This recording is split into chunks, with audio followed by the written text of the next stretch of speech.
Allora direi che possiamo cominciare. Buonasera a tutti. Consiglio Comunale del 19 luglio. Saluto i presenti, i consiglieri, il pubblico che ci segue qui e da casa e cominciamo subito con l'appello, quindi do la parola al segretario comunale. Grazie Presidente, buonasera signori consiglieri. Iniziamo l'appello. Tonon Roberto. Presente. Botteon Adriano. Carnelos Graziano. Costa Giulia. Assente per ora. Riscuoli Silvia. Darè Gian Antonio. Darcier Caterina. De Vallier Fabio. Dus Marco. Fasan Bruno. Fiorin Fiorenza. Per ora assente. Maset Giuseppe. Assente giustificato. Posocco Gianluca. Sant'Antonio Paolo. Saracino Matteo. Assente giustificato. Sonego Elisa. E Tochet Silvano. Tochet, scusi. Quindi siamo in 12. Sì, c'è il numero legale. Sì. Allora, 12 consiglieri presenti. Iniziamo subito con il punto numero 1 all'ordine del giorno. Bravo. Scrutatori. Posocco, Criscuoli, Dus, che accettano.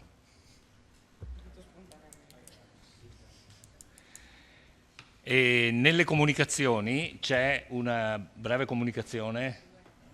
Due. L'assessore Uliana. Sì.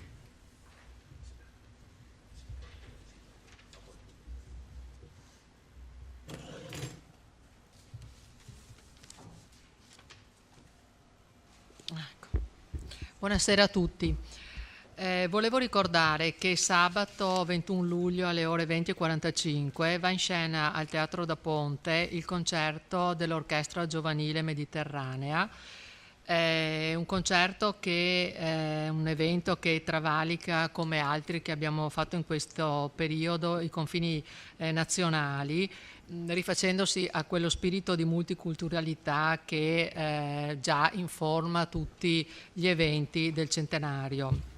È un'orchestra formata da giovani musicisti che provengono da Spagna, Francia, Italia, Grecia, Croazia, Algeria, che eseguiranno un programma elaborato appositamente per l'occasione con musiche che abbracciano lo stile classico, ma che ci ricorderanno quelle che sono le radici medio-orientali della nostra cultura, quindi anche con canti, ritmi, suoni dell'Algeria. È un evento secondo me significativo, l'ingresso è libero e quindi invito tutti quanti i presenti e quelli che ci ascoltano a venire a godere di questo spettacolo. Grazie. Grazie Assessore Uliana. Assessore Denardi. Buonasera a tutti.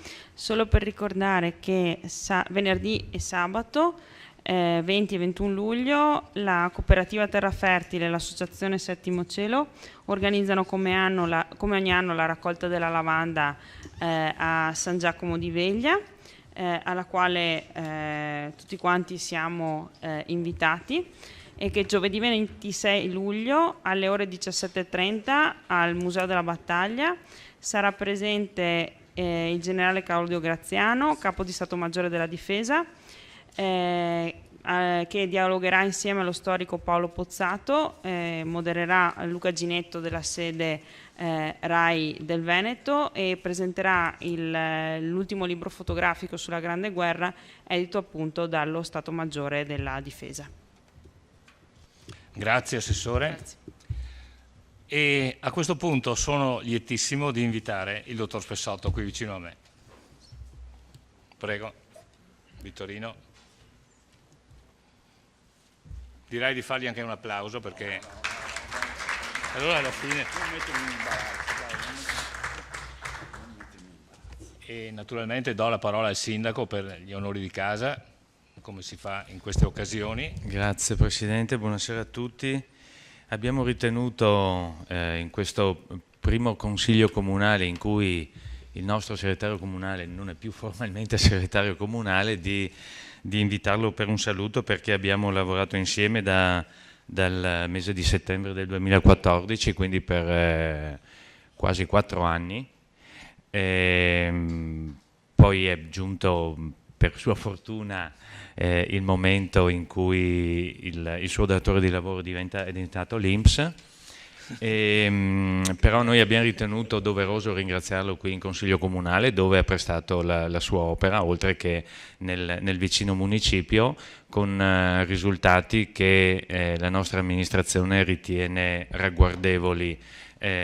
Abbiamo insieme lavorato per la gestione associata di alcuni servizi, abbiamo esteso una collaborazione che la precedente amministrazione aveva già iniziato col comune di Tarzo per quanto riguarda la polizia locale, l'abbiamo esteso anche al comune di Revine, implementando invece quella con Tarzo con i servizi sociali e la condizione giovanile, oltre ad aver stabilito una collaborazione per quanto riguarda la stazione unica appaltante e l'avvocatura civica. All'interno poi sono stati, ne ricordo solo alcuni, incrementati e implementati servizi di protezione civile con una comunicazione molto più efficace nei confronti dei cittadini per quanto riguarda le emergenze. Si è lavorato anche sul fronte alcune cose dall'esterno non si vedono, ma alcune riorganizzazioni interne anche nelle procedure sono state obiettivamente ed effettivamente attivate. E poi sul fronte anche dei risparmi abbiamo cercato di riorganizzare quelle che erano le uscite del comune, nella fattispecie quella che riguarda gli affitti per i magazzini comunali sono stati concentrati in modo da ridurre drasticamente e sensibilmente quella che è stata la spesa. Io posso dire in estrema sintesi che abbiamo lavorato tanto e bene. Grazie. Grazie signor Sindaco. Ti do la parola prima degli eventuali consiglieri. Prego, Vittorino. Buonasera. Buonasera. In occasione del recente mio saluto conviviale con amministratori e dipendenti è emersa la richiesta da parte di alcuni amministratori di una relazione sull'attività svolta in occasione del saluto in Consiglio. Eccomi qua, grazie per questo invito che mi onora e a questo punto ho preparato degli appunti su, diciamo così, l'attività svolta. Per comodità leggo. Dopo alcuni anni di lavoro in Comune a Vittorio Veneto, anche questo incarico giunge al termine. Questa volta è diversa dalle altre. Non mi accingo ad affrontare, come diceva il Sindaco, un nuovo incarico in altro comune, ma dopo 40 anni vado in pensione. A Vittorio Veneto il percorso è iniziato nel settembre 2014 con la consapevolezza dell'impegno, delle difficoltà e delle responsabilità che avrei affrontato. Questi 3 anni e mezzo di lavoro sono stati un'intensa esperienza, un arricchimento essenzialmente umano oltre che professionale. Per questo desidero ringraziare tutti, a cominciare dagli amministratori, in primis il Sindaco Roberto Tonon che mi ha onorato della sua fiducia, mi ha scelto e consentito di svolgere questo incarico, i dipendenti comunali e i diversi collaboratori a vario titolo, come ad esempio i lavori socialmente utili, con i quali sono stati anche degli ottimi rapporti. Esprimo altresì la mia gratitudine ai responsabili dei diversi livelli istituzionali pubblici e privati, le varie associazioni di categoria e del tempo libero, con cui ho avuto modo di collaborare direttamente o indirettamente. Mi sono sempre dedicato a questo lavoro con entusiasmo e progettualità, cercando di fare il bene della comunità, di indirizzare le strutture comunali e i relativi dipendenti a un atteggiamento di servizio verso i cittadini, pensando al risultato e non solo agli adempimenti formali. In ogni realtà comunale presso cui ho lavorato ho sempre cercato di riorganizzare le strutture e gli uffici comunali in una logica di adeguamento continuo dei servizi ai cittadini e alle realtà che cambiava, nonostante le limitazioni date dalle risorse economiche, specie negli ultimi tempi, e dai vincoli normativi e burocratici sempre più stringenti. Per quanto riguarda l'esperienza Vittorio Veneto, ho cercato con disponibilità e determinazione di dare il mio contributo per individuare percorsi virtuosi da affrontare alcune problematiche nei vari ambiti di attività dell'ente. Volevo fare una precisazione. La legge richiede al segretario comunale un difficile equilibrio. Da un lato il segretario viene nominato fiduciariamente dal sindaco e deve realizzare gli obiettivi dallo stesso assegnati. Dall'altro ha un ruolo di terzietà e di garanzia per tutti i consiglieri. Inevitabilmente non sempre ho accontentato tutti, ma ho cercato di avere come riferimenti principali il buon andamento del comune e l'interesse della città. Consentitemi di ricordare alcuni interventi, quelli legati alla modifica della macchina comunale, con l'avvertenza che ritengo più consono al mio ruolo, elencare certo non esaustivamente, le numerose iniziative alle quali ho dato impulso, supporto o avallo, magari l'avevano attivata i dirigenti, l'ho avallata, l'ho aiutata, per migliorare l'organizzazione e la struttura degli uffici e dei servizi comunali, al fine di renderla più razionale ed efficiente. Ovviamente tralascio gli ambiti legati alle scelte più direttamente politiche, per le quali ho dato la doverosa attività di supporto ed esecutiva degli obiettivi dell'amministrazione. Tralascio altresì le attività ordinarie, vi risparmio i numeri delle delibere, dei termini, tutte le attività ordinarie. Ho diviso l'operato sulla macchina comunale in circa 25 argomenti, alcuni li ho affrontati in modo più articolato, altri ho solo citati. Alcuni li ha già citati il sindaco, io ho organizzato per ambiti. Primo, modifica e razionalizzazione della struttura organizzativa. Riorganizzazione della macrostruttura, cioè degli uffici comunali, dal dicembre 2014, con particolare attenzione agli uffici tecnici. Numerose direttive organizzative per chiarire chi fa che cosa. È importante nelle strutture questa chiarezza. Poi ho fatto una direttiva specifica sulla gestione del tempo libero, del tempo lavoro, razionalizzando e unificando orari di lavoro dei dipendenti, procedure per ferie, per permessi, per pausa caffè, con anche qualche problema con le azioni sindacali, che poi abbiamo superato, con sperimentazione anche di un orario di apertura al pubblico per favorire gli accessi dei lavoratori durante la pausa pranzo. Frequenti comitati dei dirigenti per il coordinamento interno dell'ente, responsabilizzazione e formazione dei dipendenti con individuazione precisa dei responsabili di ufficio, sapere sempre chi è responsabile di quella procedura e dei procedimenti, e con uno specifico responsabile, in particolare nell'edilizia privata, che prima non c'era, con riconoscimento economico di tali ruoli. Nella razionalizzazione degli uffici tecnici abbiamo anche sperimentato l'unificazione degli operatori amministrativi in 2 uffici specifici, uno per l'edilizia urbanistica e uno per le opere pubbliche e il patrimonio, che prima erano sparsi in vari uffici, con frazionamento e dispersione delle risorse. Poi l'altra sperimentazione che abbiamo fatto negli uffici tecnici è stato il decentramento di un'operatrice della ragioneria in ufficio tecnico, perché c'erano delle problematiche di gestione del budget. Il budget più rilevante del comune sta nell'ufficio tecnico, quindi abbiamo decentrato una ragioniera appositamente formata per questo, onde consentire una miglior gestione del budget e degli investimenti, il finanziamento degli investimenti. Secondo argomento, attivazione di un organismo indipendente di valutazione del personale con esperti prestigiosi, stesura di un PEG, piano esecutivo di gestione con indicatori oggettivi e verifiche risultati dei dirigenti. Abbiamo approvato una nuova metodologia di valutazione dei dipendenti per riconoscimento del merito, in linea con la maggioranza degli altri comuni della Marca. Modernizzazione del sistema informatico dell'ente. A tal proposito, nel biennio 2016-2017 è stata rivista e riorganizzata completamente la struttura informatica dell'ente, effettuando delle attività straordinarie sugli aspetti tecnologici. 1. È stato rinnovato il parco macchine, PC e stampanti per la soluzione di più di 70 apparecchiature, quasi la metà del totale. È stata potenziata e resa veloce la connessione a rete internet, dava moltissimi problemi e inceppava la struttura, si perdeva parecchio tempo. Ora tramite fibra ottica. È stata aggiornata completamente la sicurezza informatica, c'erano problemi seri, sia periferica, anti-intrusione e protezione web, che locale, antivirus e anti-spam, e installato un nuovo sistema di disaster recovery. È stato poi installato un nuovo sistema di virtualizzazione dei server, abbandonando quelli fisici. Anche qui abbiamo modernizzato.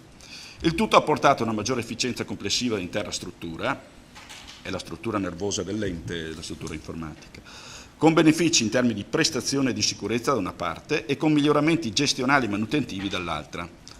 Ora ci si attende un'ulteriore riorganizzazione di questo settore, tenuto conto delle esigenze degli altri comuni e di eventuali opportunità di esternalizzazioni. 3. Digitalizzazione dei procedimenti amministrativi Unipas su tutte le pratiche edilizie e delle attività produttive. Accesso e trattazione delle pratiche dai cittadini e dai loro tecnici completamente telematico, questo accesso, 24 ore per 7 giorni, quindi in qualsiasi momento, con tutta la modulistica in rete, con scadenzario e collegamento automatico delle pratiche con gli enti terzi per i relativi pareri e autorizzazioni, riduzione e monitoraggio dei tempi del rilascio dei permessi a costruire. 4. Trasparenza, accesso a atti e controlli interni, partecipazione dei cittadini. Partendo da una situazione che aveva delle carenze, dal settembre 2014 gli adempimenti di legge riguardanti gli obblighi di pubblicità, trasparenza e diffusione di informazioni da parte delle pubbliche amministrazioni sono entrati a far parte degli obiettivi gestionali dell'ente. Si è quindi proceduto a sensibilizzare tutto il personale sulla obbligatorietà delle pubblicazioni, alla formazione dello stesso, richiamando il rispetto della normativa, con direttive organizzative mie, con organizzazione di corsi anche in house. Ho articolato poi in 4 sottopunti, sempre questo tema della trasparenza. Accesso agli atti da parte dei consiglieri. È stato introdotto uno scadenzario per monitorare continuamente i tempi di risposta ai consiglieri comunali. È stata sensibilizzata la struttura al rispetto dei termini di risposta agli accessi dei consiglieri comunali, con costante richiamo al rispetto delle scadenze per l'invio dei dati e documenti alla segreteria al fine di rispettare i termini di risposta. Ne è conseguente un significativo miglioramento del rispetto dei termini di risposta, nonostante che le richieste di accesso siano più che raddoppiate. Altro tema, sempre in tema di trasparenza, pubblicazione delle delibere della Giunta. A seguito della riorganizzazione dell'ufficio, la pubblicazione degli atti della Giunta comunale vengono entro i termini di 20 giorni dalle adozioni, salvo rare eccezioni che vengono monitorate e seguite. Controlli interni. Altro punto. Con deliberazione della Giunta 217 19/12/2014 è stata approvata la metodologia dei controlli interni, è un obbligo di legge.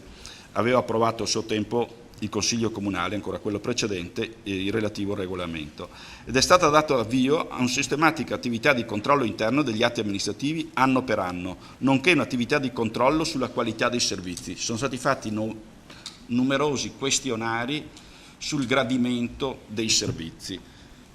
Anche questo faceva parte del sistema dei controlli, soprattutto nell'ambito dei servizi alla persona.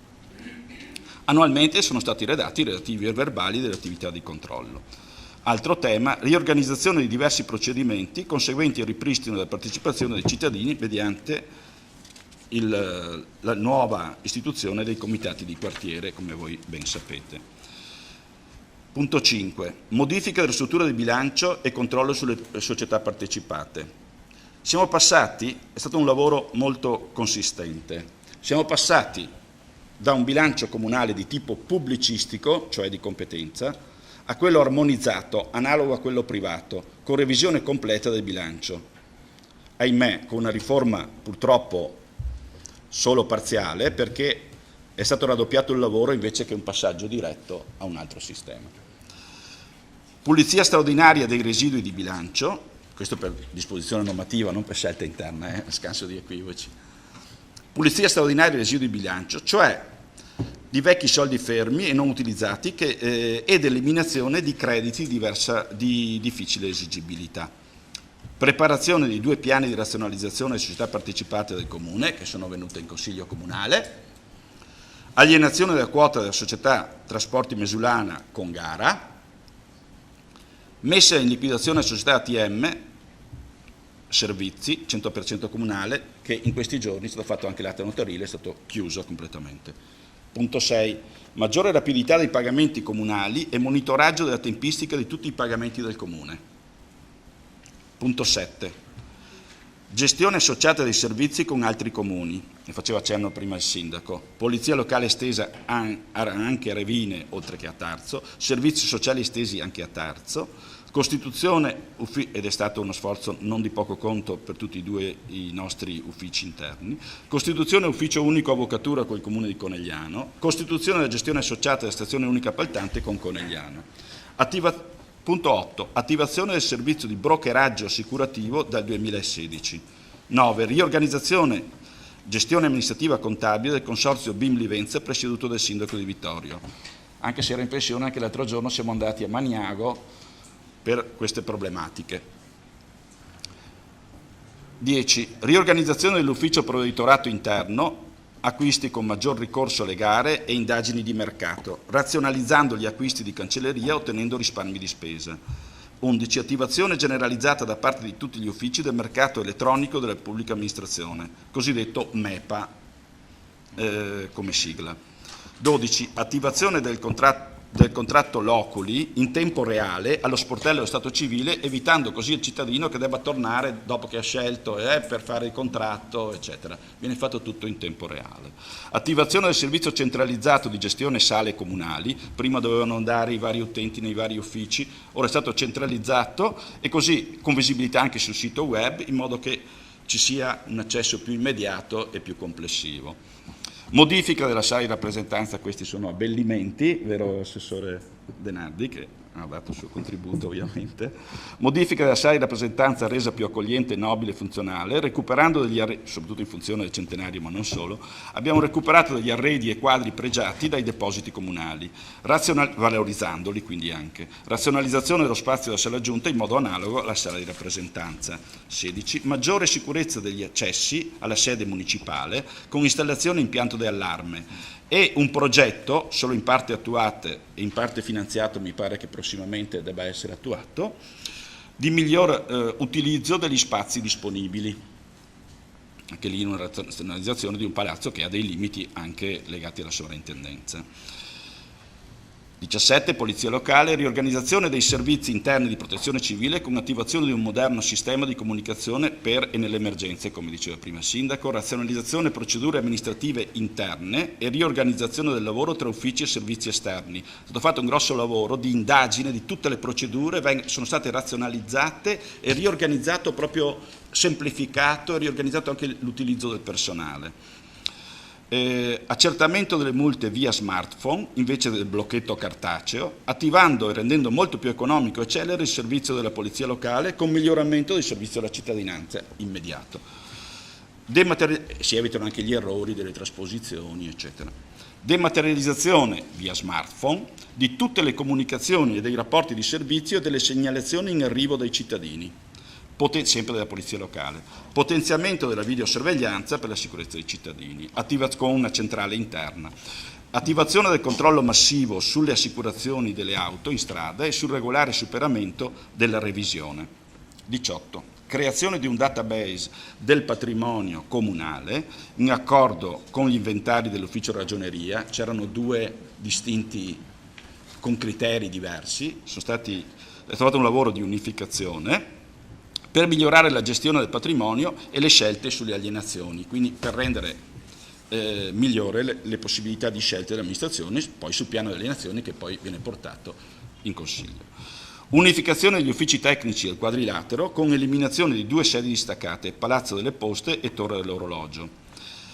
20. Riorganizzazione dei magazzini comunali, come citava prima il Sindaco, con eliminazione del canone di affitto, quindi con risparmio. 21. Affidamento in-house gestione calore con riordino e efficacia gestione del calore a una ditta di cui il Comune è socio. 22. Nuova gestione amministrativa contabile dell'autoparco CATAV con regolare procedura. 23. Esternalizzazione del servizio spazzamento strade su necessità della Sabno.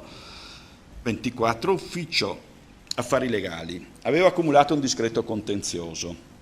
Era opportuna un'opera di riduzione con chiusura di diverse controversie in atto. Ne cito alcune. Discarica Forcal, sottoscritto un nuovo accordo con i privati con rinuncia al contenzioso al TAR.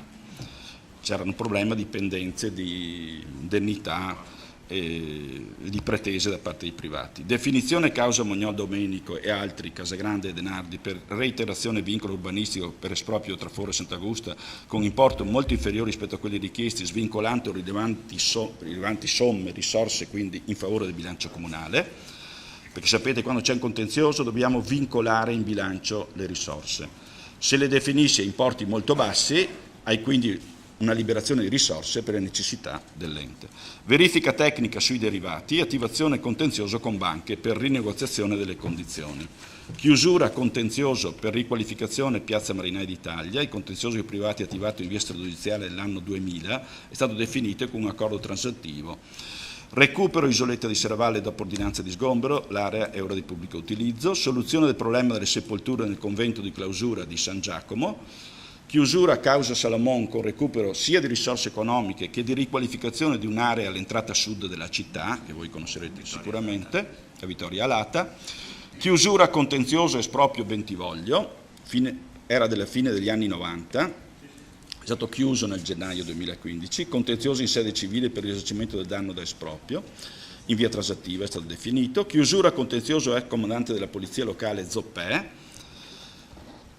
per il tratto dal settembre 2012, è stato definito in via trasativa svincolando anche qui rilevanti risorse in favore del bilancio comunale, definizione del contenzioso con associazione musicale Corelli, contenzioso della gestione del campo da calcio di via Palmanova, che anche questo definito con ritiro del ricorso.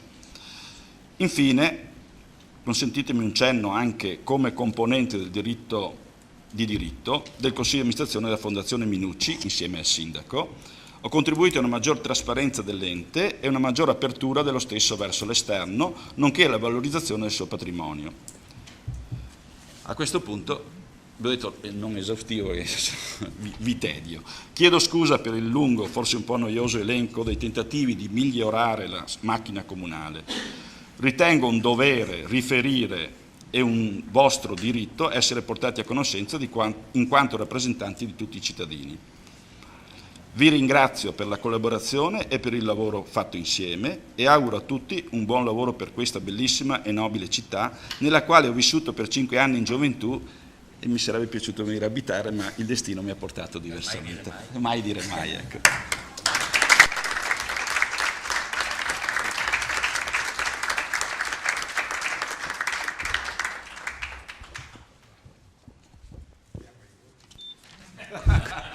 Consigliere Dus, vedo che lei ha chiesto la parola. Buonasera intanto a tutti. Semplicemente 2 parole anch'io per ringraziare l'operato del segretario, a cui auguro una buona pensione e un buon tutto. E lo ringrazio anche per il lavoro che ha svolto sia in questa sala consigliare, ma soprattutto nella casa di tutti i cittadini che è il municipio. Un lavoro spesso silenzioso e nascosto, ma che abbiamo visto elencati molti punti che ha portato molti frutti, credo. E lo ringrazio anche personalmente perché ho imparato anche molte cose da lui in questi anni. Grazie.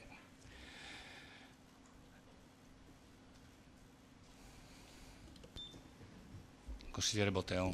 Sì, ringrazio anch'io l'ex segretario Spessotto con tutti gli auguri per il proseguio della vita.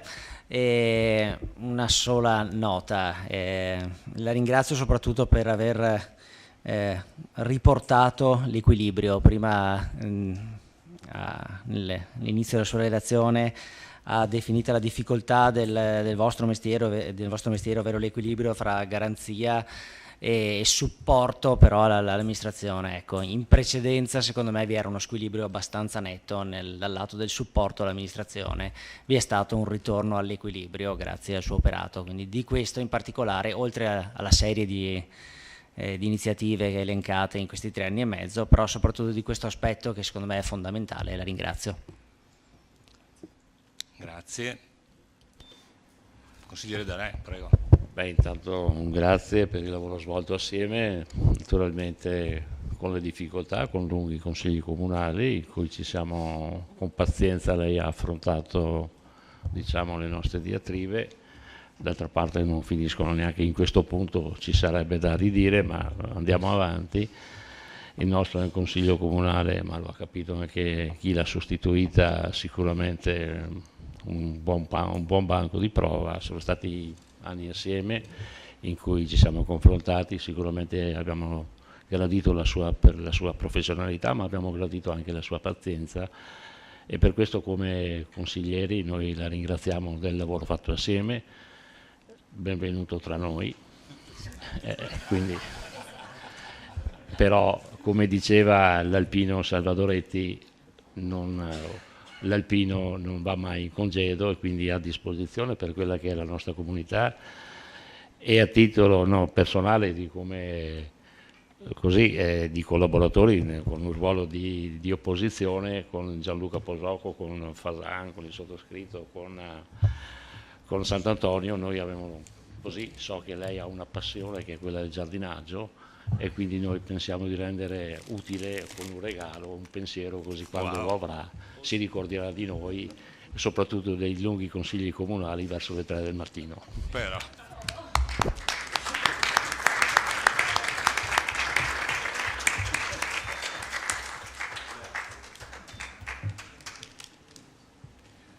Grazie.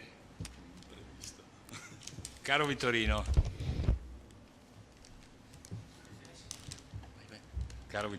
mi aggiungo naturalmente ai saluti di tutti quanti e ti porgo i miei, oltre che personali, a nome di tutto il Consiglio Comunale. Devo rimarcare naturalmente tutte le cose che ha citato il Sindaco e hai citato benissimo tu. Una in particolare, intanto il lavoro effettivamente silenzioso che hai fatto, proficuo e silenzioso. Ma una in particolare mi ha colpito, cioè la tua posizione, il tuo tentativo, che secondo me è anche riuscito, di tenere separata, e a me è apparso evidente, le scelte tecnico-amministrative dalle scelte politiche che competevano all'amministrazione.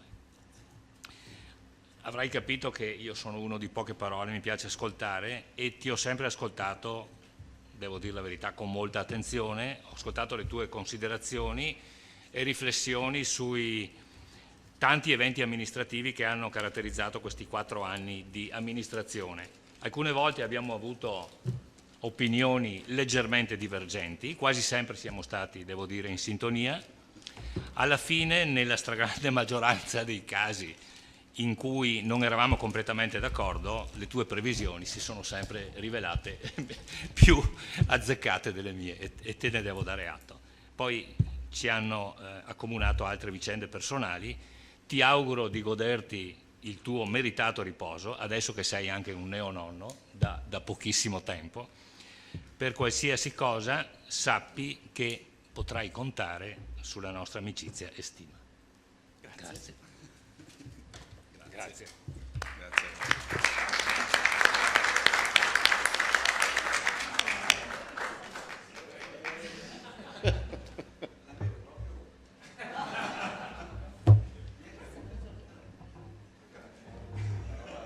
Buon lavoro.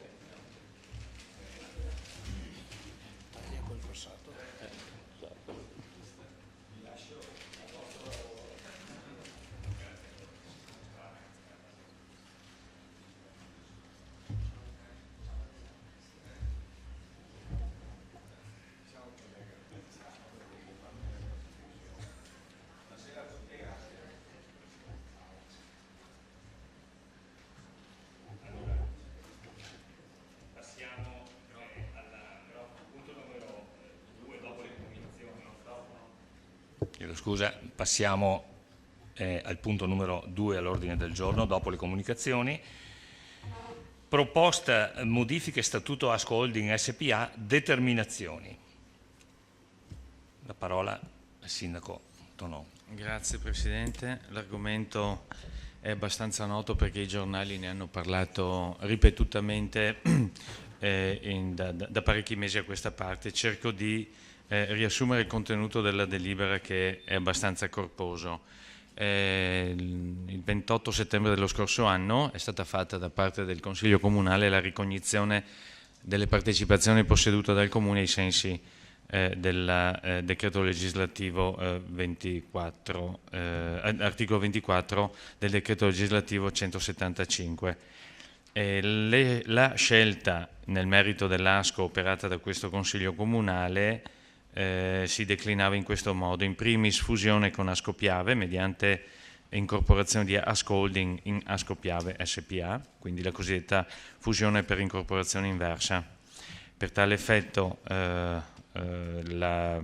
quindi la fusione in una società partecipata sarebbe venuto meno l'obbligo normativo di procedere a revisioni. In subordine, qualora non avesse prevalso questo orientamento tra i soci della holding, la fusione con la Asco TLC. A differenza di altri comuni che avevano invece deliberato la fusione con Asco TLC, la nostra quella presa da questo Consiglio Comunale, non essendo stata oggetto di gravame avanti il Tar Veneto e dallo stesso annullata, è tuttora valida ed efficace. L'8 giugno scorso il CDA della società Asco Holding SPA ha deliberato di convocare l'assemblea in prima convocazione il 20 luglio, in seconda il 23 luglio, per proporre l'adozione di alcune modifiche e integrazioni al vigente statuto.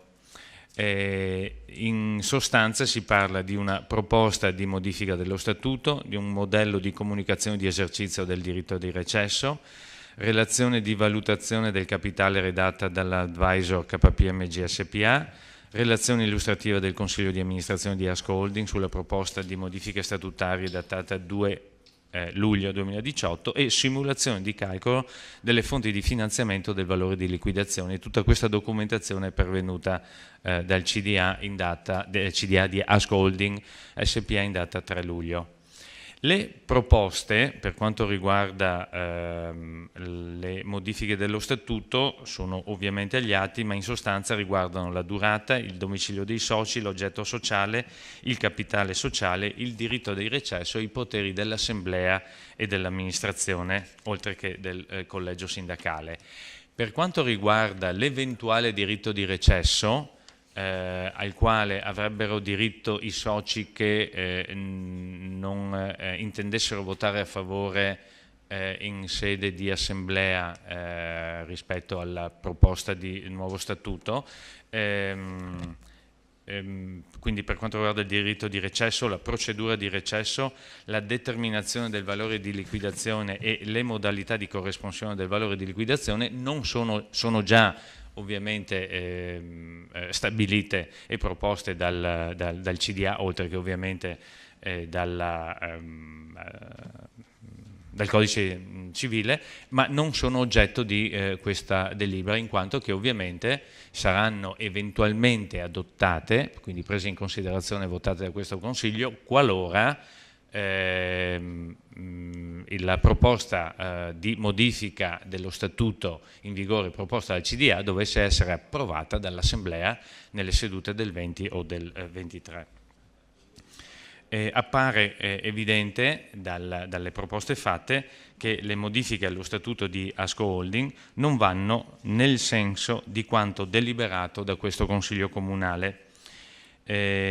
Tant'è vero che si evidenzia un comportamento omissivo da parte della stessa, idoneo a creare una situazione di incertezza per i comuni che, a differenza di altri che hanno ricevuto un ricorso al TAR sfociato nella sentenza 363/2018, peraltro oggetto di gravame avanti il Consiglio di Stato, hanno una delibera valida ed efficace cui non viene data attuazione.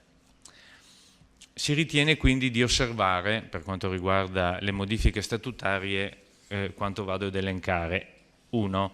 L'oggetto sociale risulta ancora non conforme al testo unico sulle società partecipate. 2. Si introducono limiti alla circolazione delle azioni consistenti in un divieto di trasferimento, il cosiddetto lock-up, di 24 mesi, decorrenti dalla data di adozione del nuovo statuto, e alla scadenza di detto lock-up una procedura di prelazione in favore dei soci e, in assenza del diritto di esercizio del diritto di prelazione da parte di un socio, l'espressione di un gradimento sul potenziale terzo acquirente.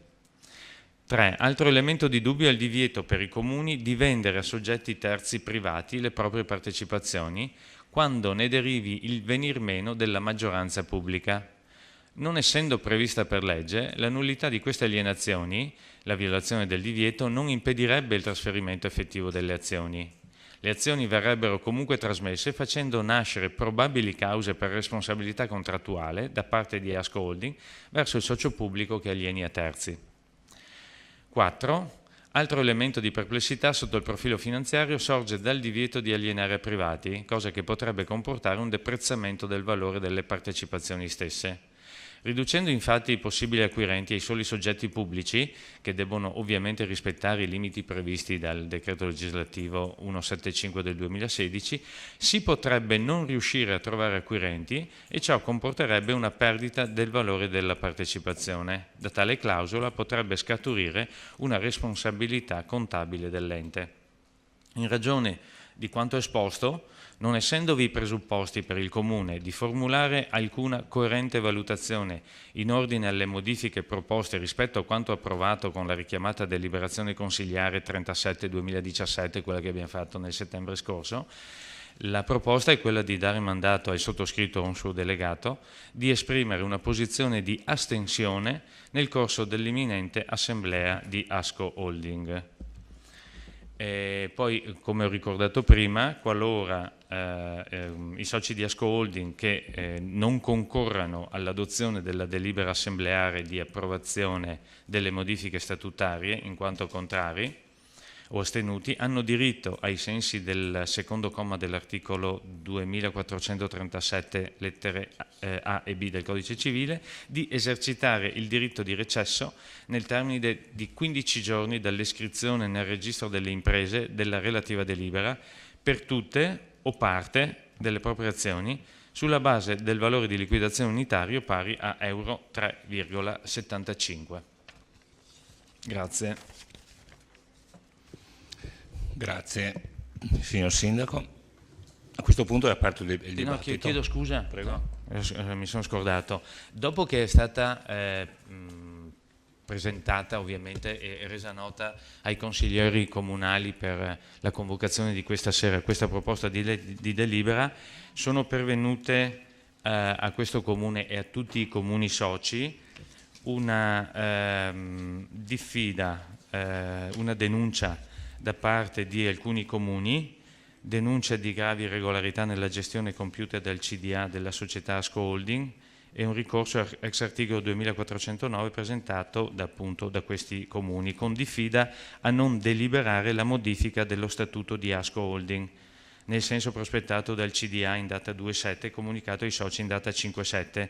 Invito a rinviare l'assemblea convocata per i giorni 20 in prima e 23 luglio in seconda convocazione. E il giorno successivo è arrivata questa da parte di due legali, professor avvocato Mario Bertolissi e avvocato Giuseppe Bergonzini. E successivamente, il giorno dopo, è arrivata invece dallo studio Bonelli Rede Pappalardo a nome degli avvocati Roli e Allavena una lettera di risposta che controdeduceva quanto esposto dagli avvocati che rappresentano altri 9 comuni. Giusto per informazione, ovviamente queste cose non appaiono nella delibera perché non erano presenti al momento della convocazione del Consiglio Comunale. Grazie. Consigliere Darè, prego. Sì, allora sulla questione Asco Piave abbiamo già discusso già in passato e ricordo che la città di Vittorio Veneto ha un 0, no? Perché a suo tempo, quando qualcuno governava questa città, ha preferito andare magari con Italgas perdendo 700-800 mila euro all'anno di dividendi, perché questo è stato il dato di fatto. Cornegliano ha questi incassi, noi ne avremo qualcosa di meno, ma sul passato non si discute. Il presente però dice un'altra cosa, che in questo momento c'è un attacco frontale alla capacità economica dell'Asco Piave e si parla di 450 milioni di euro di valore della vendita, che è in capo ai comuni e che alcuni comuni stanno difendendo, alcuni no. trovo anche ridicolo che questi signori diano la diffida a un consiglio comunale, dalla diffida a un altro consiglio comunale.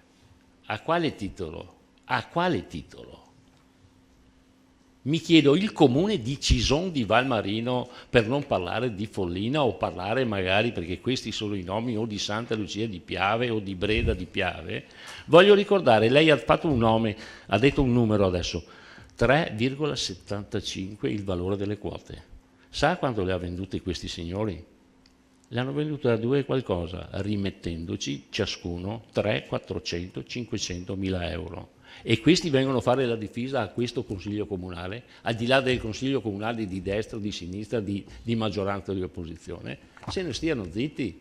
La volontà e la capacità di decidere spetta al consiglio comunale. Le diffide, e quindi un atto intimidatorio, per cui adesso farò anche personalmente delle proposte e vedo se ci sarà la possibilità anche di fare delle denunce e degli esposti, perché io non posso essere minacciato da una diffida. Diffida di che? Il Consiglio è sovrano, noi siamo sovrani. Voi avete espresso il voto di dare all'Asco Piave, di andare con un voto di astensione. Ma un voto di astensione vuol dire non difendere la propria quota. Sarà anche l'80 per 0,70, non so, adesso non ho... Ma è fondamentale che queste quote rimangano in mano ai comuni, perché se questa quota andrà tutto nella vendita e andrà in mano ai privati. In mano ai privati non si fanno più le discussioni, non si chiede più nulla, perché adesso, perché magari c'è la Lega, ma prima c'era qualcun altro. Questo signore che ci manda la diffida, voglio ricordare che sulla sede nuova fatta alla Chiesa, cosa serve una Chiesa? All'interno di una società partecipata in borsa. A cosa serve? Cosa servono le poltrone Frau? E viene a fare le diffide? Allora io dico, un senso di responsabilità, caro Sindaco, è di difendere questa società, che è il bene pubblico del quartiere del Piave. Poi ci sono, per qualità, per quantità e anche nella terminologia e delle quantificazioni, poi si discute sul territorio, perché una società che fa utili e che dà dividendi va difesa, perché è una società è una delle poche cose che la politica ha fatto sul territorio, positive. Allora su questo io vi invito non di astenervi, ma di votare per il cambio dello statuto e difendere questa società. Ve lo dico col cuore, non è mia, io l'unica cosa che ho nell'Asco Piave è la bolletta del gas, punto. Grazie, consigliere Darè.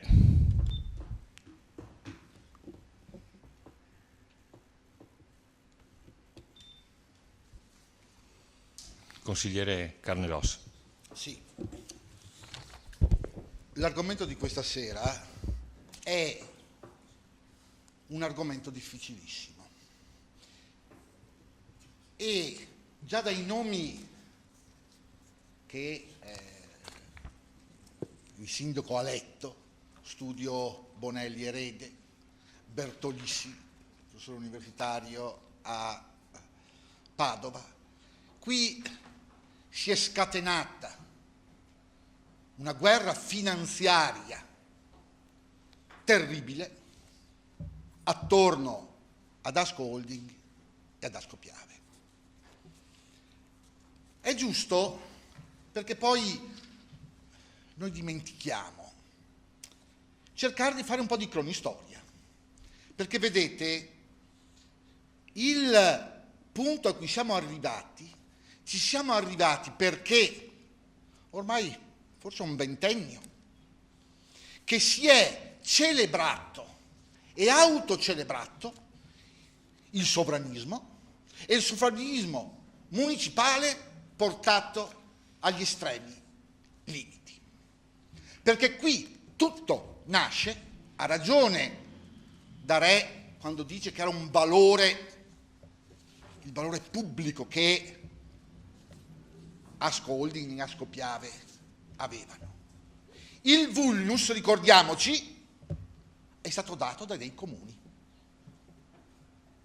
Coloro che, così, pensando e sapendo delle mie quote, fai quel che vuoi, Paron a casa mia, prima i miei cittadini, e naturalmente utilizzo questo linguaggio ovviamente perché stiamo parlando delle cose piccole a livello provinciale, ma ovviamente valgono anche quando ai sovranismi municipali si parla di sovranismi nazionali. E qui è la prova provata che chi di sovranismo ferisce, di sovranismo perisce. Perché qui purtroppo ha ragione da re quando dice che bisogna salvaguardare. Però come mai siamo stati tutti silenti? Beh, qui... No, lascia, fammi finire. Fammi finire. Certo, ma io... No, aspetta. Chiedo scusa. Fammi Consigliere. Fammi finire. Facciamo finire perché il dibattito deve avere la massima trasparenza. Ma ti dà... Consigliere. No, non è quello, aspetta. Allora, il problema chiedo scusa, consigliere Carnellos, un attimo. Adesso mi faccio parlare, non c'è problema che un attimo. la parola ce l'ho. La invito quindi a finire il suo intervento e invito anche il consigliere da re. Va bene? E stiamo parlando ha capito che qui si sta parlando di, perché poi lo dirò, esatto. Non è noccioline, non è un minuto più, un minuto meno quando si assolutamente parla. Faccia silenzio per cortesia, mi faccia finire, perché a questo punto, perché stiamo parlando, perché non si è detto, stiamo parlando di 77 milioni di dividendo straordinario, di 50 milioni di finanziamento, di debito bancario, di 23 milioni di euro di riserva e della quota che dal 61% al 50% più 1 deve rimanere ad Ascopiave. Non sono bruscolini. E fra l'altro credo di aiutare tutti al dibattito e a capire. Perché sfido i miei colleghi a sapere e a valutare se veramente siamo a conoscenza di tutto. Perché vedete, dicevo prima, 5 comuni si sognano ad un certo punto di 5, la delibera dove l'avevo.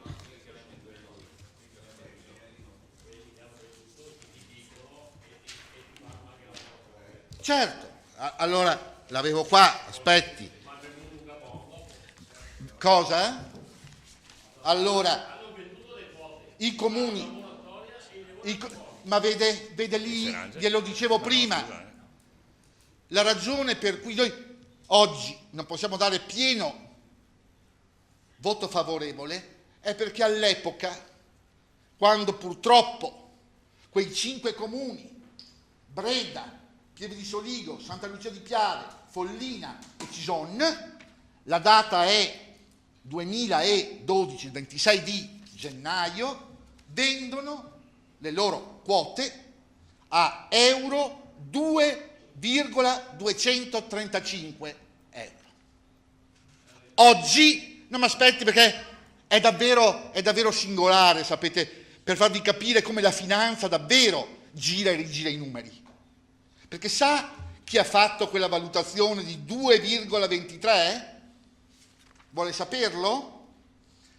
KPMG Advisory SPA. Sa chi ha fatto 2 anni dopo la valutazione delle azioni Asco Holding a 3,75? KL, lo stesso advisory. Allora, aspettate un attimo. Mi faccia. Non è dibattito. Sì, Allora, certo. allora Infatti non sto dicendo nulla. Sto dando dati. se l'assessore Carnellos mi avesse lasciato finire prima, il consigliere Carnellos. L'ho già fatto l'assessore. No, le avrei semplicemente detto. Le avrei semplicemente detto, consigliere, non interloquisca in fase di dibattito, continui col suo intervento. Certo. E al consigliere Darè dico, sì, dopo le do tutti i minuti per ribattere. Allora, dopo glieli ridico. Qui credo si possa derogare all'1, 2, 3, 5 interventi, proprio perché il tema è così spinoso, il tema è così spinoso che credo che sia importante che i consiglieri capiscano e i cittadini si rendano conto di quale peso portiamo tutti noi qui sulle spalle. Perché vede, consigliere Darè, nel momento in cui quei comuni hanno messo all'asta quelle quote, era necessario allora che Asco Holding alzasse le barricate. Perché oggi paga 3,75 quello che all'epoca poteva pagare 2,2 a questi scontrosi comuni. Allora era da fare quella battaglia, necessaria credo, anche perché invece sono andati a dei privati. C'era il diritto di prelazione? No, ma partecipavamo all'asta, è chiaro, non ci si è pensato, e non do colpa a nessuno, sto solo dicendo i semplici fatti, non sto dando le colpe. Certo, col senno di poi, prova a immaginare se io mi sono guardato l'aggiudicazione da parte dei privati, sa quanto hanno offerto in più rispetto alla base d'asta? Lo 0,01, cioè 2.684? No, ti correggo ancora. Sì, ma mi incoraggi dopo, dai. Sono dati sotto. Hanno venduto 2 mesi prima dei dividendi, cioè si vende la campagna con bene, infatti, e poi ci fanno la morale, aspetti che arrivano certamente. Mi pare che siamo in sintonia su questa cosa, credo sia evidente che non può un comune da solo far quello che vuole, perché deve esserci una visione complessiva della collettività trevigiana. Tenga presente, lei doverosamente ha detto 50 anni fa, quando Fabbri fece il BIM, sa, all'epoca non c'era mica Cison, era una discussione corale fra tutti i comuni e si doveva decidere ciò che era più utile, non a Segusino, a Porto Bufolè, a Gagliarino, a Vittorio, anche se magari incideva su quei territori, ma sono andati a decidere su cosa era più opportuno per l'intera collettività della provincia. Allora i particolarismi, i sovranismi, certo, probabilmente c'era una classe dirigente diversa da quella che c'è attualmente e quindi è chiaro che vengono questi sbrodolamenti, perché è vero, ha ragione lei quando dice che com'è possibile che dei comuni facciano la guerra ad altri comuni. Uno diffida l'altro, l'altro impugna, l'altro dice l'altra cosa e sa così chi ci sguazza di fronte a questo? Ovvio che è il privato che legittimamente fa i suoi interessi, purtroppo. E la finanza, per carità si figuri se non lo so, ma sa, le dicevo prima, e qui mi consente, e credo che anche su questo sia d'accordo, non c'è stata grande lungimiranza nella gestione e non le dico colori, sa? Sto parlando in generale. perché è chiaro, ma non è questione di legge Madia. Comunico solo che sono passati 11 minuti. 11 minuti, cioè altri 3 minuti e poi finisco. No, veramente erano 7. Le ho detto prima che su un tema di questo genere, lei pensa, Presidente, che stia dicendo cose inutili? No, guardi, consigliere, se sono 11 e non l'ho fermata, l'ho solo avvisata. Grazie. Adesso finisco, casomai lascerò al secondo intervento, perché è un terzo. Ma su questo concordo con lei. Non c'è anche dubbio. perché, vedete, fra l'altro, tutta questa bagarre fra enti pubblici, perché ricordiamocelo, io ho preso, prima di venire via, l'andamento delle azioni a Scoppiave e mi dice, è la pagina ufficiale di Borsa Italiana, performance a un mese meno 3,1%, performance a 6 mesi meno 21,09%, performance meno 21, performance a 6 mesi, performance a un anno meno 17,24%. Certo, c'è la turbolenza internazionale, ma vede, in realtà già con queste valutazioni, se rimanessero, è più conveniente comprare azioni a Scoppiave che le compri a 2,82 piuttosto che fartele pagare, fartele dare da Ascoldi, perché è già più cara. E voi direte, ma cosa sta facendo? Carnello sta facendo il broker? Sono valutazioni. E quindi provate a immaginare che delicatezza ha questa deliberazione, quella successiva che faremo. Certo, e finisco, la ragione dell'astensione sta nel fatto che è un giudizio anche sulla gestione che è stata fatta di Ascoldi, anche perché, vede, in realtà ci sarebbe necessità di un piano industriale. Sa, forse lei mi dirà che sono così preconcetto, ma se avessimo pensato come ha fatto ERA, come ha fatto IREN, come ha fatto A2A, lì c'era la soluzione, dovevamo fare uguale. Adesso non lo so, adesso vedremo. E va detto anche un'altra cosa, è indubbio che, fra l'altro, se non ci fosse stato tutto questo tourbillon, la società avrebbe continuato con uno statuto che, tanto per dire, e questo è sintomatico un po', come si può dire, della funzione ancillare con cui sono stati trattati i comuni, addirittura lo statuto, finisco subito, lo statuto vecchio prevedeva che potesse essere il consiglio di amministrazione addirittura anche a vendere a Scoppiave.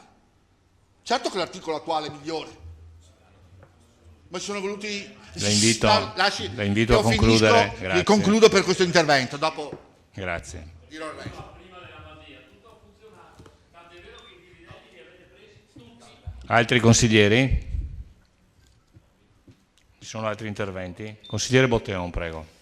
Grazie, approfitto di questo parterre di consiglieri esperti perché io invece non sono esperto, sono pieno di dubbi, ho letto alcuni articoli e ho letto qualche documento, capirci qualcosa non è semplice e quindi cerco di capire. Innanzitutto Darè se ne va, mannaggia, era uno dei principali protagonisti di questa vicenda, è uno dei principali protagonisti. Allora, quello che intanto su questa delibera, leggendola e rileggendola, è una delibera con delle motivazioni per votare contro, che però nel deliberato decide di astenersi. Perché se io nel ritenuto della delibera dico l'oggetto sociale risulta ancora non conforme al testo unico sulle società partecipate, al punto A, questa mi sembra una motivazione per votare contro. Cioè abbiamo una legge vigente, andiamo a modificare uno statuto e lo statuto non è conforme, nuovo, non è conforme al testo unico, quindi alla nuova legge. se non è un motivo per votare contro questo, cioè abbiamo una legge, modifichiamo uno statuto, lo modifichiamo per andare contro la legge. Uno, inoltre anche il punto D sul deprezzamento, sul rischio del deprezzamento del valore della partecipazione, che mi sembra un rischio molto elevato. E lì, quindi mi rifaccio un po' l'articolo, che lì bisogna vedere se ho capito bene, magari il consigliere Carnelos mi può aiutare. Quindi se dalle cifre che ho letto, questo cambio di statuto comporta la liquidazione del socio privato, quindi del consorzio Plavis Gas, con 45 milioni di euro, almeno quella è la cifra. Un consorzio che ne ha investiti 26 e che ne incassa 45, quindi che guadagna 19 milioni di euro da questa operazione nel giro di 2 anni. Che una cosa che io penso, ma da chi vengono questi utili? Cioè, la società, chi sono i clienti? Non sono forse coloro che pagano le bollette del gas? Cioè, questa società che fa del bene, ma fa del bene a chi? Che tiene alti i prezzi per poi pagare 19 milioni di euro ai privati? Stiamo difendendo questa cosa? Perché sono queste le cifre ed è questo di cui stiamo parlando. Stiamo dando 19 milioni di euro in 2 anni a dei privati che hanno fatto il più grande investimento, penso, della vita, e questi 19 milioni di euro vengono dalle bollette. E questo è il bene, questa grande società che dobbiamo difendere, e che ricordo nell'ultimo Consiglio Comunale, dove ho riletto un articolo di un giornalista, l'aveva visto come uno strumento di potere della Lega, dove vi erano in ruoli dirigenti delle persone non qualificate per fare dirigenti e pagate con stipendi a dirigenti. E quindi noi andiamo a difendere, dire oh che bella questa società, ma analizzando dall'alto vi sembra una cosa di cui essere fieri? A me sembra una cosa di cui vergognarsi, non di essere fieri. E quindi chiedendo quindi se effettivamente ho capito bene oppure no, quindi cosa c'è di sbagliato nel mio ragionamento, chiedo anche il perché ci asteniamo e perché non votiamo contro, perché effettivamente le motivazioni mi sembrano le motivazioni per votare contro a questa proposta di modifica di uno statuto che poi è risultato in commissione essere uno statuto mai approvato dai comuni. Grazie. Grazie consigliere. La parola al consigliere Sant'Antonio. Sì, tento di fare qualche ragionamento qualitativo, perché se entriamo nei numeri magari penso che non sia neanche il posto adeguato e la materia sia veramente difficoltosa da quello che ho potuto capire. Riprendo un attimo il ragionamento del consigliere Carnelos, dicendo, magari augurandomi, è vero che i primi 4 buoi sono scappati a suo tempo, no? E dovevamo alzare le barriere a suo tempo, ma se adesso ne scappano altri probabilmente dobbiamo fare in modo, secondo me, come comuni, di alzare le barriere ed evitare che ne scappino altri, no? Quindi bisogna trovare degli strumenti per riuscire in qualche modo con una forza, diciamo, di tipo centripeto a tenere uniti questi comuni qua, dal mio punto di vista, perché altrimenti questa società qua, che è di fatto l'unica società del territorio che fa utili, poi è opinabile in che modo li faccia, nel senso che siamo ancora in servizi di tipo monopolistico, ma è l'unica società che può permettere ai comuni di dare dei ricavi e quindi di dare un po' di alimento ai comuni che sono sempre in difficoltà. Quindi io direi al collega Botteon di essere orgogliosi di questa società, perché è stata costituita ai tempi con degli scopi molto nobili. Il problema poi della gestione è un problema che va valutato e si possono fare anche delle modifiche. Allora, io ho cercato di capire questa delibera cosa potesse dire e di dare qualche elemento, no, del perché sostanzialmente del tipo di contributo che noi possiamo dare a questa vicenda, non di tipo tecnico evidentemente. Mi sembra di aver capito che questo cambiamento di queste modifiche di statuto è uno strumento per poter rafforzare questa società qua, ed è quello proprio che si sta cercando di fare in questo periodo per evitare appunto che venga in qualche modo fagocitata e mangiata da altre. Quindi lo vedevo come questa variazione di statuto come un atto positivo. Infatti viene citato che c'è una valorizzazione del ruolo della holding come strumento di governance della società. Inoltre c'è un maggior coinvolgimento dei comuni che a questo punto possono dire la loro diversamente da quelle entità dei consigli di amministrazione che magari tante volte hanno agito per conto loro. Quindi secondo me è un rafforzamento e questo è positivo.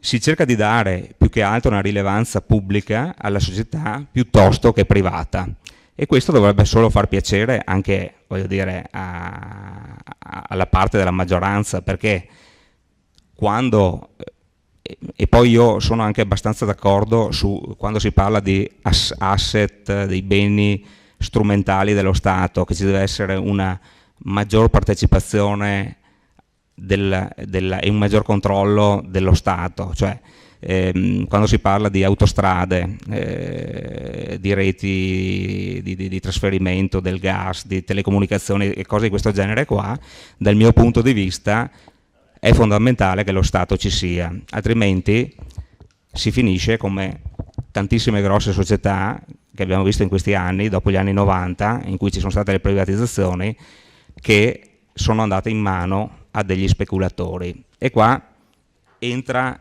quindi questo fatto di dare maggior potere al pubblico e ai cittadini l'ho visto come un segnale positivo, anche se non ripercorreva la strada della delibera, della ricognizione della delibera del 2017. E qua rientriamo, ci riagganciamo a un altro tema, cioè il pubblico insieme al privato, perché secondo me il privato serve, e qua dà lo spazio anche dei privati. Lo spazio dei privati, no, serve per dare un po' di vigore alla società, per dare un po' di visione del mercato. E dico in che modo: il privato, non il privato lo speculatore finanziario, quello non lo voglio neanch'io.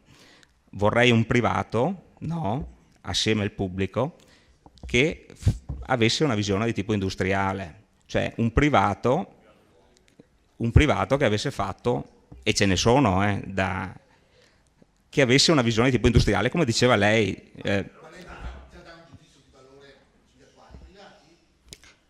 Non sto dando un giudizio, io voglio che non ci siano speculazioni finanziarie, cioè il privato che vorrei io vedere in questa società è un privato che fa da anni questo tipo di mestiere, in modo che possa dare del valore aggiunto alla società e che possa far crescere la società, chiamiamola pubblica, a maggior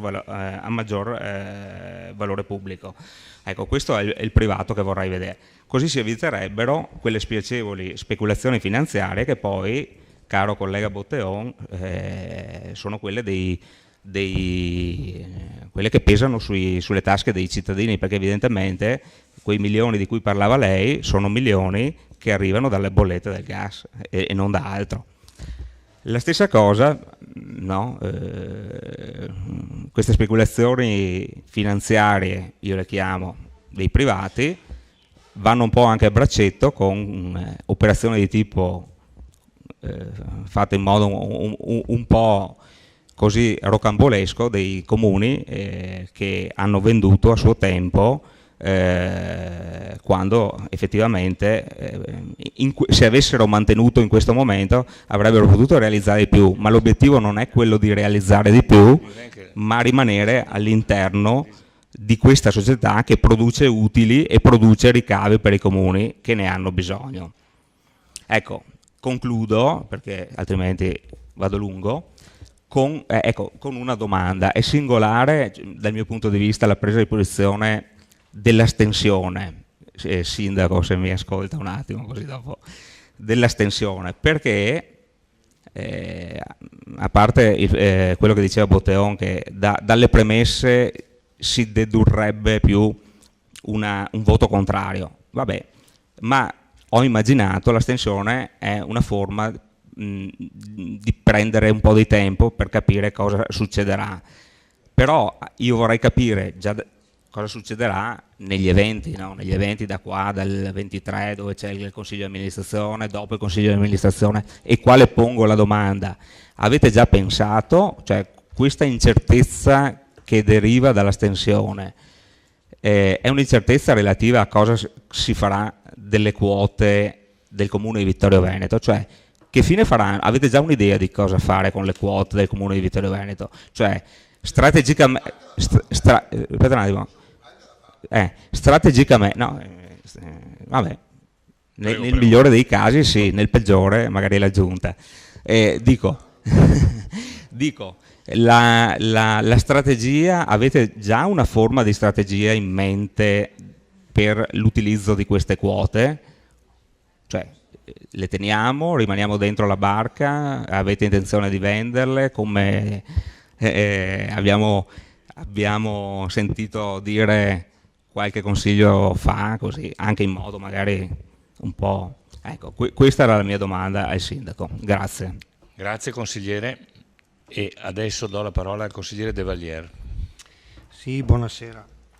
Non volevo intervenire perché l'argomento è abbastanza delicato, però questa sera sento la destra che ci governa e che attualmente no, assolutamente no, non ci riuscirebbe neanche volendo.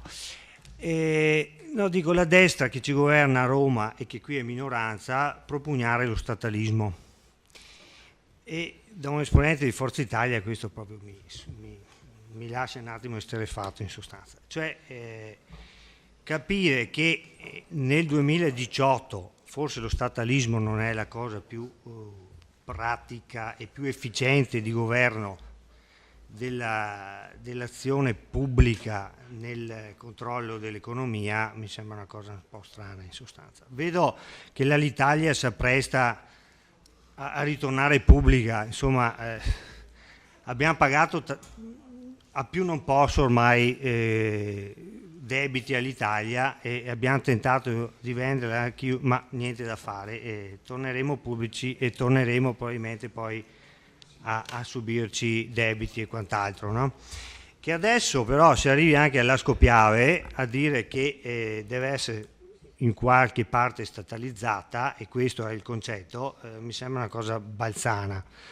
Allora, da quando io studio economia, tutta la parte relativa ai servizi pubblici è sempre stata dibattuta, perché il problema non è che il servizio pubblico deve essere statale o deve essere privato. Ci sono due logiche: c'è una rete che ha senso che sia pubblica, perché il cittadino ha diritto, a prescindere da dove abiti, ad avere il gas sotto casa. Questo è un suo diritto. Quindi la rete deve essere pubblica. Il gas che ci circola dentro, altro diritto del cittadino, è pagarlo il meno possibile. Se noi invece mischiamo le due cose e diciamo no, deve essere tutto pubblico, allora arriviamo al paradosso che pagherà chissà cosa il gas, fondamentalmente. E questo non mi va tanto bene, insomma. Io sono a livello di favore del cittadino e vorrei che quello che è di competenza pubblico, studiato scientificamente dal lato economico e con tanto di prove per problematiche economiche, resti pubblico. E qui mi riferisco alle reti. Quello che invece può essere privatizzato possa essere privatizzato.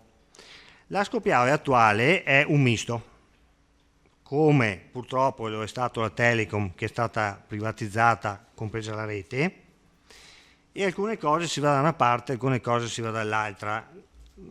Peccato che a livello europeo invece si tentino delle strade diverse, che la sinistra ha tentato e che forse sono un misto, appunto come dicevo, tra le due cose. Non è bene né l'una né l'altra, perché, ribadisco, il cittadino ha diritto ad avere una rete sotto casa in cui allacciarsi, che sia gas, che sia fibra, che sia acqua pubblica, che sia tutte le reti ha diritto, perché a prescindere da dove abiti, in centro a Milano o a Vittorio Veneto, deve avere gli stessi diritti in un paese moderno.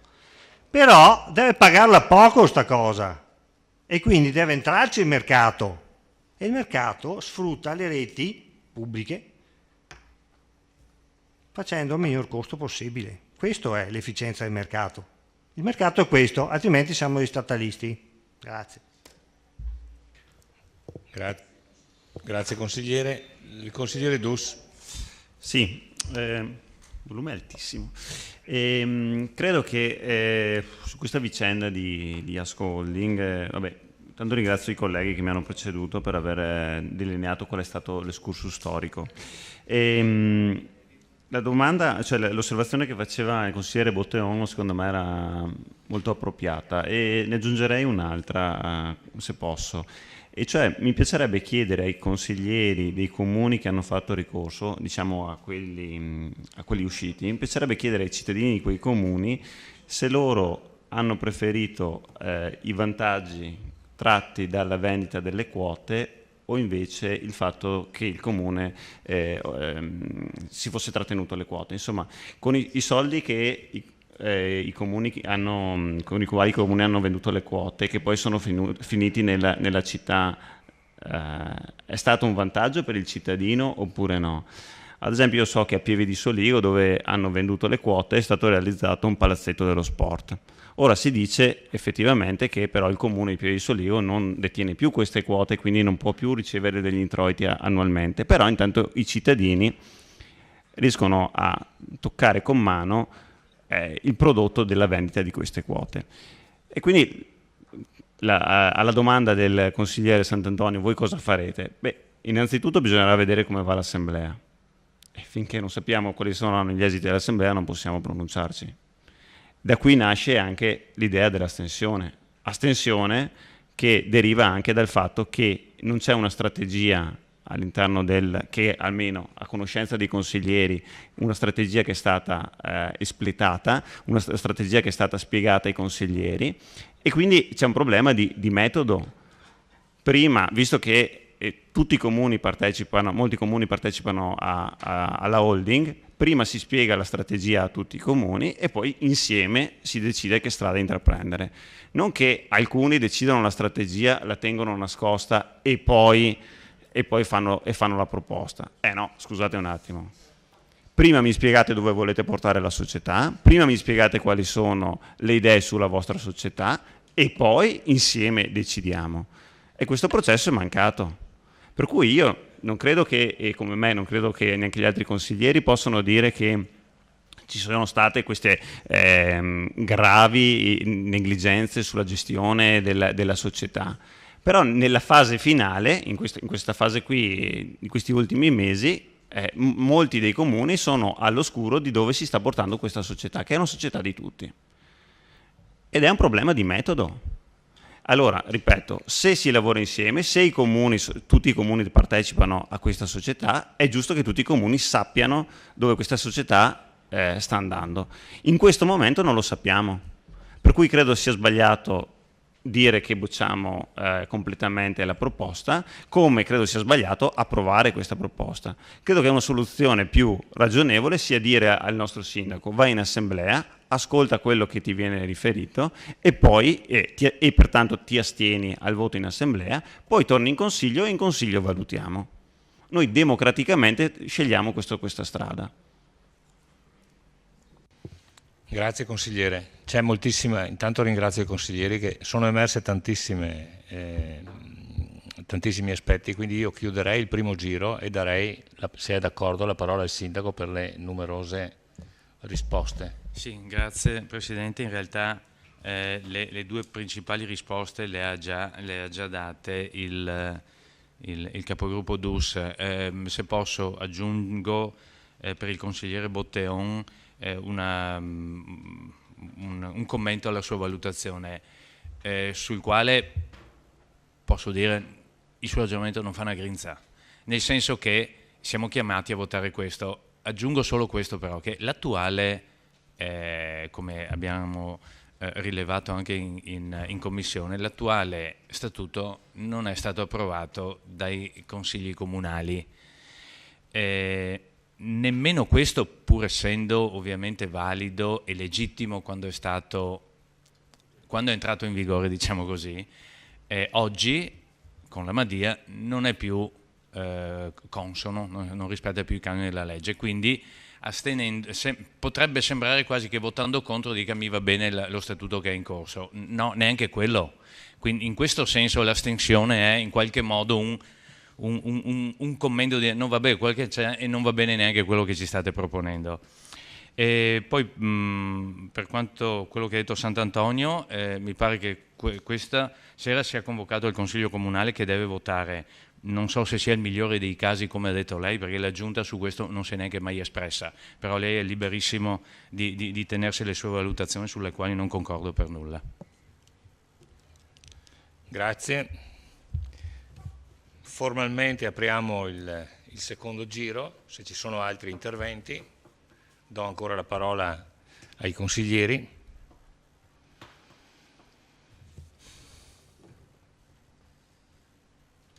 Consigliere Carnelos. Sì, prego. Volevo dire che Asco Piave ha i privati. La società quotata è nel mercato e fra l'altro vi sono anche, ovviamente, oltre al pubblico indistinto che ha il 28%, c'è dentro Amber Capital, che quindi c'è dentro con la finalità, come si può dire, di controllo nei confronti della partecipazione pubblica, che è appunto Asco Holding, che ha il 61,56%.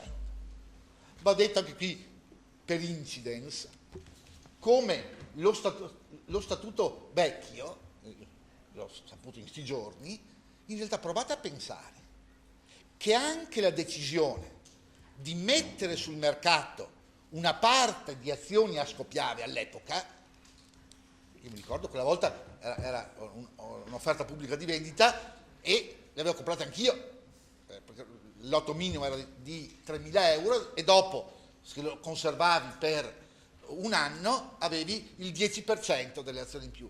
Provate a immaginare che anche in quel caso la decisione di mettere sul mercato il 40% della società non venne decisa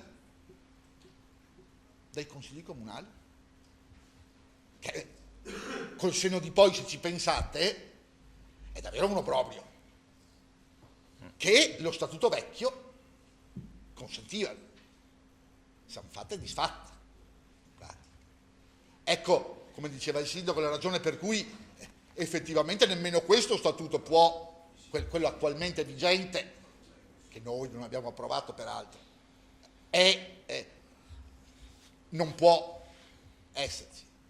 Il problema è che metodologicamente l'attuale Consiglio di amministrazione ci è arrivato frettolosamente. E guardate che sentiremo ancora parlare, sapete, di queste cose, perché il sindaco diceva che è arrivata quella diffida in cui si dice quell'articolo 400 e non mi ricordo del codice di procedura civile.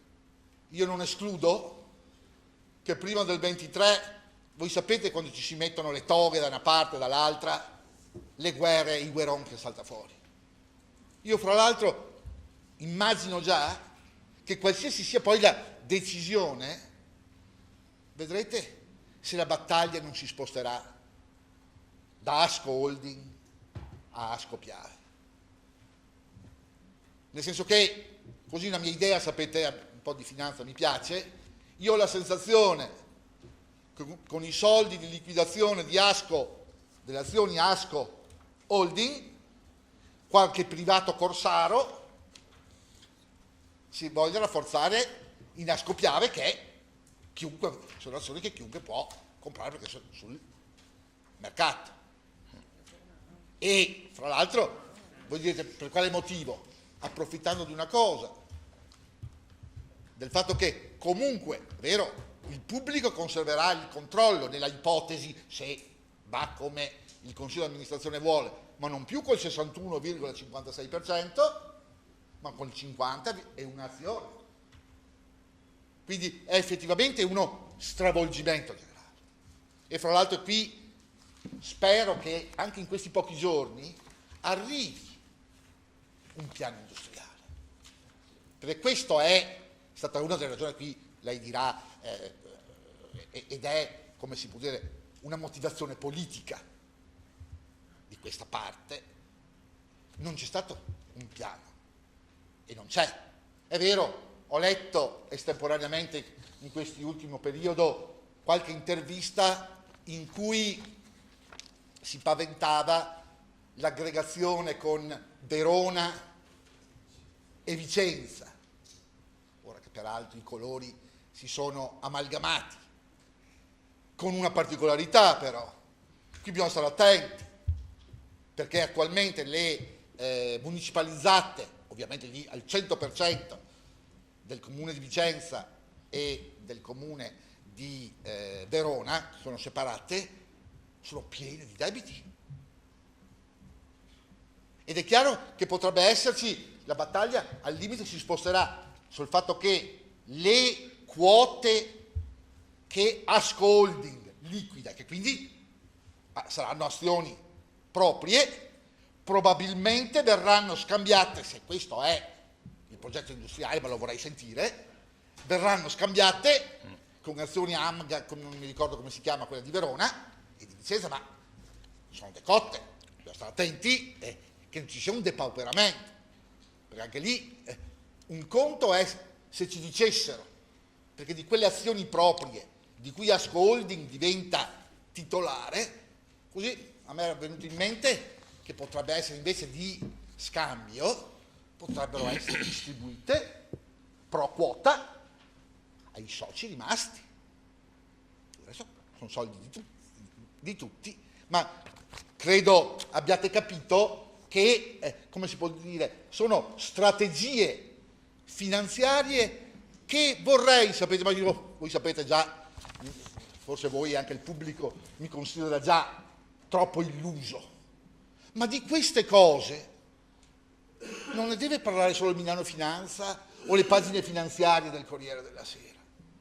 Anche i consiglieri Uccoli, noi dobbiamo prendere coscienza che spetta a noi. Che ha ragione Botteon quando, leggendo sui giornali, su chi è andato ad amministrare, perché anche lì guardate che probabilmente non ci sono andati i migliori. E fra l'altro, ed è l'ultima cosa perché è apparsa sulla stampa, i comuni, ed è un pochino, come si può dire, allarmante la cosa, leggetela, mi pare l'ho letta su Quartiere Piave News, quei comuni che ci hanno fatto la diffida dicono, ma come? Asco Holding non segue nemmeno i professionisti di cui un tempo si serviva e che adesso hanno fatto il ricorso per questi 5 comuni. È sconcertante. E fra questi avvocati cita Bertolissi e Malvestio. Ma allora mi viene in mente Andreotti, a pensar male si fa peccato, ma forse ci si indovina. Grazie. Grazie, consigliere Carnelos. Consigliere Botteon, prego. Bene, allora, il primo intervento è stato corretto, provo il secondo, provo a alzare l'asticella, potrei sbattere. Allora, correttamente i privati hanno investito e guadagnato 19 milioni di euro in 2 anni. Quindi diamo 45 milioni di euro ai privati. Tra parentesi come, mi pare che 15 milioni di euro se ne vanno dal cash e 30 milioni di euro sarà un nuovo debito che farà l'Asco Holding. Ma oltre a questo vi è una probabile nuova uscita di denaro dovuta al fatto che alcuni comuni potrebbero, e qui ci penserei, seguire l'esempio e quindi andrebbero liquidati e quindi pagati ovviamente adeguatamente, quindi profumatamente. Come li si paga questi? Come diceva correttamente Carnelos, con la Scopiave. Quindi per questo il ragionamento di Sant'Antonio prima, mandiamo via i privati, non è vero niente, i privati ci sono in Ascopiave. E quindi mi ricollego alla DUS, dov'è la strategia? Cioè, per tante belle parole, società pubblica, non è vero, la Scopiave è la società in cui i privati ci sono, anzi in questo piano aumentano la loro quota, perché se la quota della holding adesso è 61%, è previsto che arrivi fino al 50,1%, giusto per avere la maggioranza.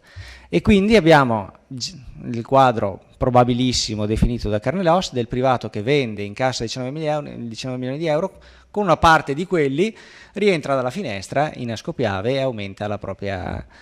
Quindi, e questa è una probabile, è un quadro molto probabile di ciò che accadrà. A quello che dice il consigliere Dus, il ragionamento del consigliere Dus, quindi prima si decide la strategia e poi si intraprende la strategia, sono d'accordissimo, e quindi voto contro, no, mi astengo. Cioè se tu mi dici questa sarà la strada, no, prima me la spieghi, allora mi astengo, no. Prima me la spieghi, voto contro, me la spieghi e allora poi seguo la strategia.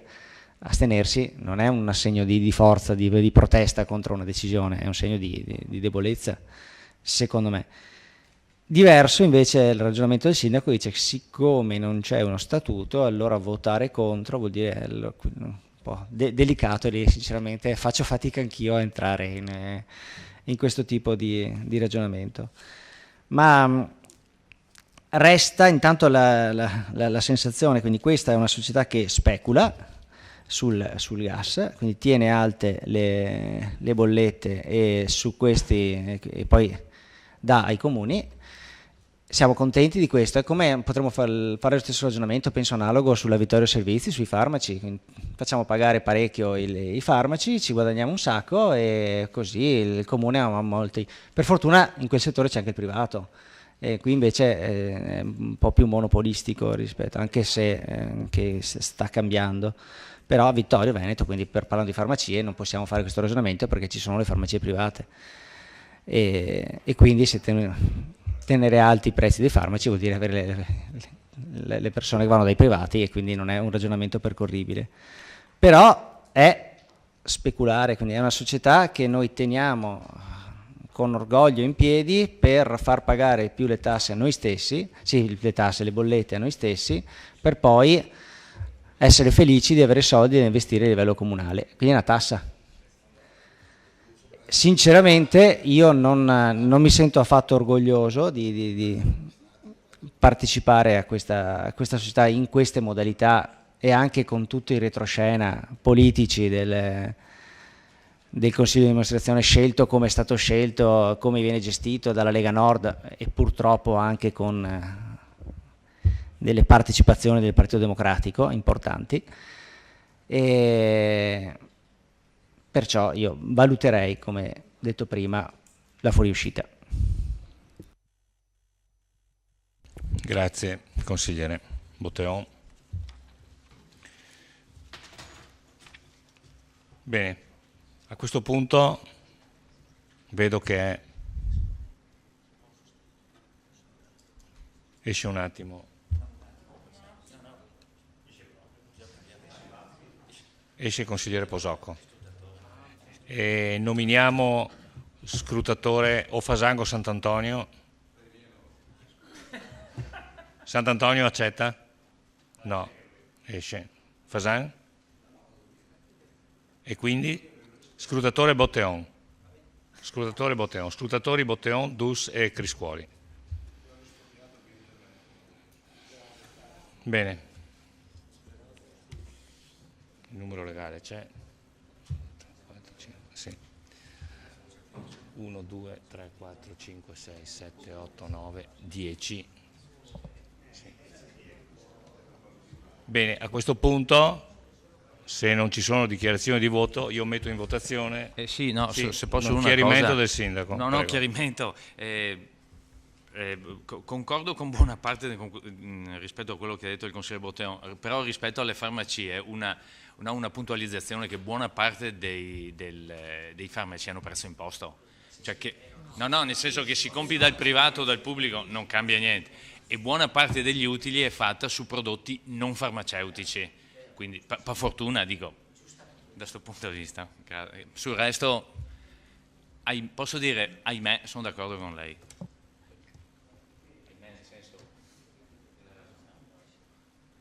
Bene, grazie. A questo punto, se non ci sono dichiarazioni di voto,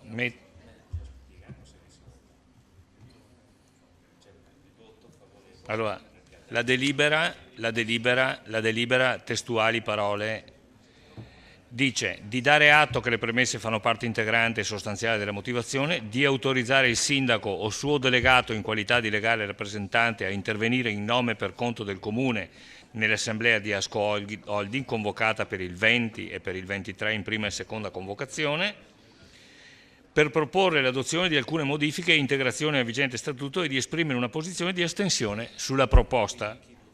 Quindi chi vota a favore di questo mandato che il Consiglio Comunale dà al sindaco di astenersi e di eventualmente proporre alcune modifiche. Beh, le proposte del CDA. Ok, testuali parole della delibera. Quindi io a questo punto metto in votazione il punto numero 2 all'ordine del giorno, proposta modifica statuto Asco Holding SPA, determinazioni. Favorevoli? Contrari? Astenuti? Allora 9 favorevoli, 1 contrario. Controllate, scrutatori. Sì, un contrario. Il numero legale c'è. E metto in votazione l'immediata eseguibilità. Favorevoli? Contrari 1, astenuti nessuno. Medesima come sopra.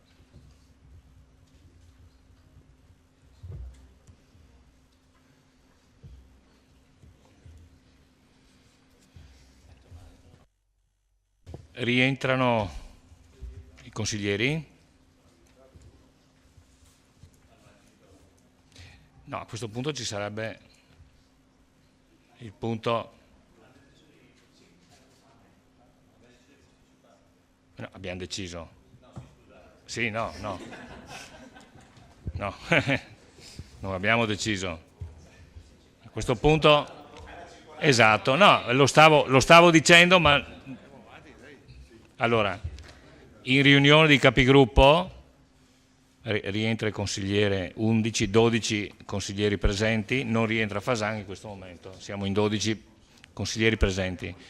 In riunione del capigruppo era emersa la proposta di posticipare il punto integrativo all'ordine del giorno, cioè quello per il ripristino, adesione alla petizione per il ripristino della festività del 4 novembre, e posticiparlo per dare modo ai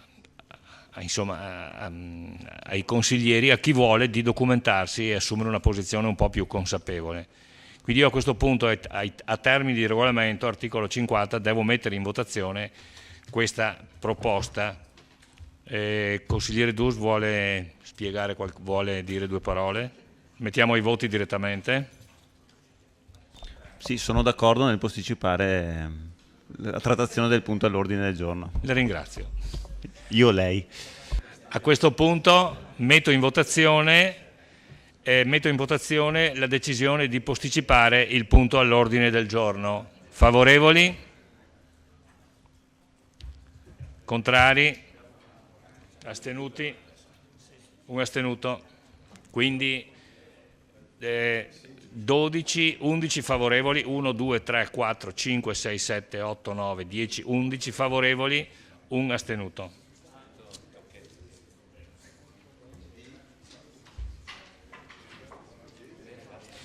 Bene, a questo punto ringrazio i consiglieri, abbiamo terminato il Consiglio Comunale, ci rivedremo a breve entro fine luglio. Arrivederci, buonanotte a tutti e grazie.